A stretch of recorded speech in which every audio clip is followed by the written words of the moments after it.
حضور نے ارشاد فرمایا آیت المنافق ثلاث، منافق کی علامتیں تین ہیں۔ جس شخص کے اندر یہ علامات ہوں تو وہ اس نیت سے سنیں کہ آج ابھی اسی وقت میں یہ مصمم عزم کرتا ہوں کہ اپنے سے کھرچ دوں گا ان چیزوں کو، اور اپنے من کو، اپنے اندر کو، اپنے باطن کو ان غلاظتوں سے پاک کروں گا۔ اور عملی موضوعات پہ بات کرنے کا میرا مقصود بھی یہی ہوتا ہے کہ ہماری زندگی میں، سب سے پہلے اپنی زندگی میں اور پھر میرے ملنے والوں کی زندگی کے اندر عملی طور پہ تبدیلی پیدا ہو۔ تو اس نیت کے ساتھ جب آپ سنیں گے تو اللہ برکت کرے گا۔ تو سنیے رسول رحمت نے ارشاد فرمایا صلی اللہ علیہ وآلہ وسلم نے کہ منافق کی نشانیاں تین ہیں۔ ان میں سے ایک اذا حدث کذب، جب وہ بولتا ہے تو جھوٹ بولتا ہے۔ یہ منافق کی علامتوں میں سے ایک علامت ہے کہ اس کی زبان جھوٹ کی عادی ہوتی ہے۔ زندگی میں جھوٹ سے اپنے آپ کو بچائیں، یہ زہر قاتل ہے، اندر اجاڑ دیتا ہے، آپ کا معاشرے سے اعتبار ختم کر دیتا ہے اور آپ کی رسوائی کا سبب ہے۔ دوسرا ارشاد فرمایا وَإِذَا وَعَدَ أَخْلَفَ، جب وہ وعدہ کرتا ہے تو وعدہ خلافی کرتا ہے۔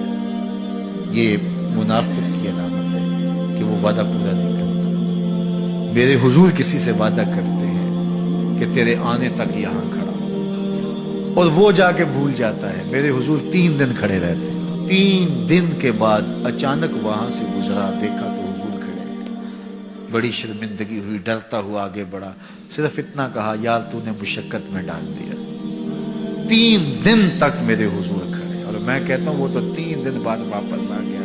وہ نہ آتا 3 سال بھی کھڑا رہنا ہوتا، میرے حضور کھڑے رہتے کہ میں نے اس سے وعدہ کیا۔ اور میں اور آپ دیکھیں کہ ہم کہاں کھڑے ہیں۔ ہم کسی سے وعدہ کریں، ہم خود وعدہ کرتے ہیں تمہیں 6 ماہ کے بعد پیسے دیں گے، وہ بیچارہ 6 ماہ کے بعد بھی جو ہے وہ 1 ماہ اور اوپر گزار لیتا ہے کہ چلو کوئی بات نہیں، اور ہم اس کی موت کی دعا کر لیتے ہیں یا اللہ فوت ہی ہو جائے تو اچھی بات ہے۔ تو پھر ہم کہیں کہ اللہ کی رحمتیں ہمیں نصیب ہوں، یار وعدہ کیا ہے اپنا تن بھی بیچ کے دینا پڑے تو دے۔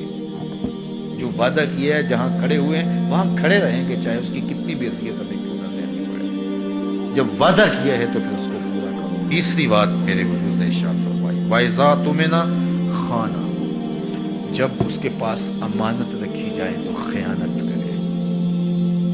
اس کے پاس پیسے رکھے جائیں، دولت رکھی جائے، کوئی زمین اس کے نام کوئی کر دے کسی وجہ سے، کوئی اور اس کے پاس امانت رکھ لے تو وہ اس میں خیانت نہ کرے، بلکہ آپ کے پاس کوئی بات امانت رکھی جائے تو اس کو بھی جو ہے وہ لوگوں تک نشر نہ کرے۔ تمہارے کان میں اگر کوئی بات کرے تو وہ امانت ہے، جب وہ بات کر رہا ہو تو دائیں بائیں دیکھ رہا ہو، تو پھر اس کا مطلب یہ ہے کہ وہ یہ چاہ رہا ہے کہ یہ بات کوئی اور نہ سنے، تو پھر صاحب امانت کو چاہیے کہ کوئی اور نہ سنے۔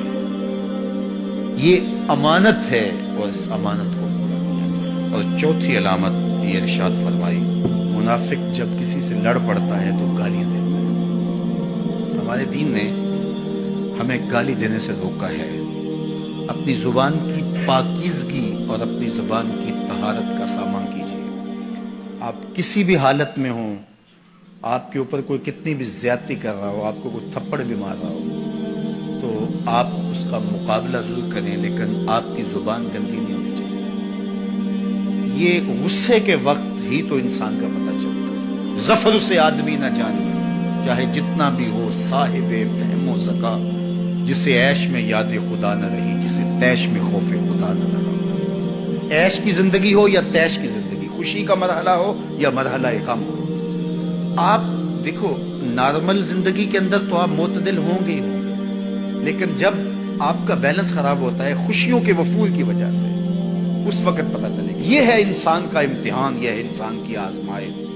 منافق کی علامت بتائی گئی وَإِذَا خَاصَمَ فَجَرَ، جب وہ کسی سے لڑائی کرتا ہے تو پھر گالیاں بکنا شروع کر دیتا ہے۔ یہ منافقوں کی علامات میں سے ایک علامت ہے، جب وہ لڑتا ہے تو گالیاں بکتا ہے، جھوٹ بولتا ہے، امانت میں خیانت کرتا ہے، اور عہد کرے تو اس کی پاسبانی نہیں کرتا۔